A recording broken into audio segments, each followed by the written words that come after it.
here's a couple examples of where I used AI for a medium versus where I used 3D computer animation for a medium.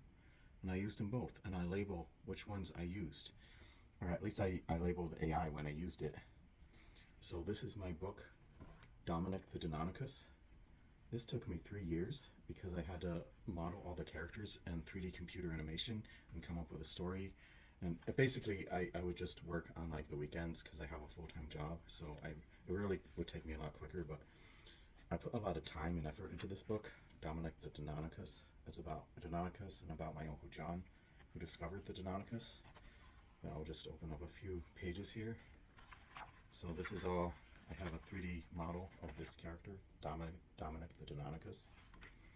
And I used 3D computer animation, or 3D computer modeling tools as a medium for this book. But then, in contrast, I wanted to publish this book on a certain date.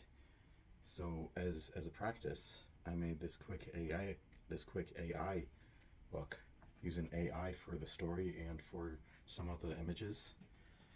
And this one only took me 1 month to make because I wanted to publish the other one on a particular date. And this one is Dominick's Wacky Dream. And I just went and used AI to create the story and edited the story a little bit with just so it would fit what I am saying with Dominick the Deinonychus. And it was just a quick thing, just as a practice publication, because I've never published a book myself. So I wanted to use this as a practice publication with Amazon. So I used AI to create this real quick, just as a practice before the date that I wanted to publish Dominick the Deinonychus. And then, so here, like a lot of this is still my 3D computer animation in Photoshop. Like I still used Dominick the Deinonychus, but I animated him with AI. So then he has a different weird eyes going like buggy because AI did that. So like AI animated a still that I had of Dominick, and then AI added these weird characters for no reason, and I just used them. So AI created those characters, and I just added them to this story. This is just like Dominick's Wacky Dream. It's kind of like a pilot. This is kind of like the pilot of a series that I'm doing. So this is the pilot book, and this is actually the first book. And then I'm going to be writing. Right now. I'm working on another book called Dominick Will Fly, and that goes more into how Deinonychus had feathers, and a lot of dromaeosaurs had feathers, and theropods had feathers, and they evolved into birds. So that's what Dominick Will Fly will be about. And at the end of Dominick the Deinonychus, I have a page here talking about Dominick Will Fly. Let me get to it. There's a blank page.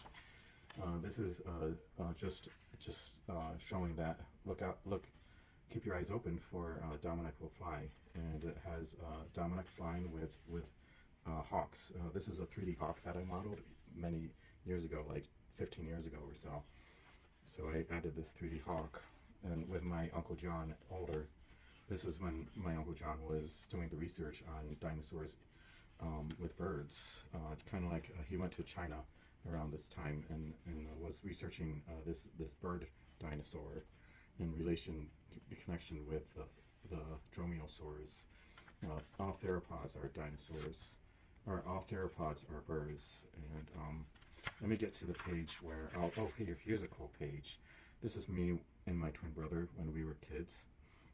And we were looking at an exhibit, it's a Deinonychus exhibit. My Uncle John showed us his exhibit way back when we were young. But then let me show you this picture that I did of Uncle John. Let me get to it. I'm going way too far. Hold on. Let me just get to it. Okay, this is my Uncle John when he was young in the 1960s, when he discovered the Deinonychus, and he saw the claw. The Deinonychus is just like the Velociraptor with the sickle claw, and Deinonychus actually means terrible claw for the sickle claw that is on the toe, which is kind of like a raptor, the raptor claw. So he discovered the claw, and he was trying to figure out, well, does this go with the hands because they look big like the hand claws? But then he saw that that was an extra claw that did not fit with the hands, and that it actually went with the foot. And that's how he came up with terrible claw, which Deinonychus means terrible claw, and that's how he the name Deinonychus. And then that goes into the naming of Deinonychus and how there's Velociraptor, which is misrepresented as the Deinonychus, and there's a whole story along with that too. So anyway, I just wanted to. This is going on so many different directions here, but yeah, that's those are my two books, Dominick the Deinonychus, which I did all with a lot of it was 3D computer animation, and then brought into Photoshop for fine-tuning and shading and outlining and all that kind of stuff. And then this one was done with a lot of AI. So this one took 3 years for me, which it really would have taken a lot faster than that. And I believe that Dominick Will Fly will only take a year at the most. And then this one only took me 1 month with using AI as a tool. So the whole topic of this was about how AI can speed things up for you as a medium. But then in this book, I mention at the note, I have an author's note here. That's not the author's note. Here's the author's note. Where is it? So I have an author's note here in this book stating that I used AI to create as a tool to help me create this book. And then in this book here, I have an author's note at the back where I state that I used no AI. There was no AI used to create this book. So I just label it as whether I used AI or not. And that's how you guys can use it too.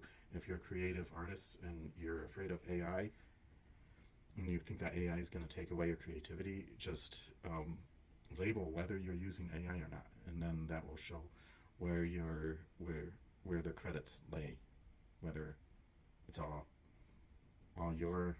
I mean, even when I'm using computer modeling as a tool, I don't really put that in there. I mean, I didn't really say, hey, I used 3D modeling to create this character, which maybe I could put that in there too, but I think with AI, I think it is good to label it, because it is it's kind of like using another credit in a way. It's like as if you're hiring another artist or something like that. So anyway, that's my take on it. Just took me on a tailspin here, so just thought I'd talk about it. All right. Hey, everyone, have a good weekend.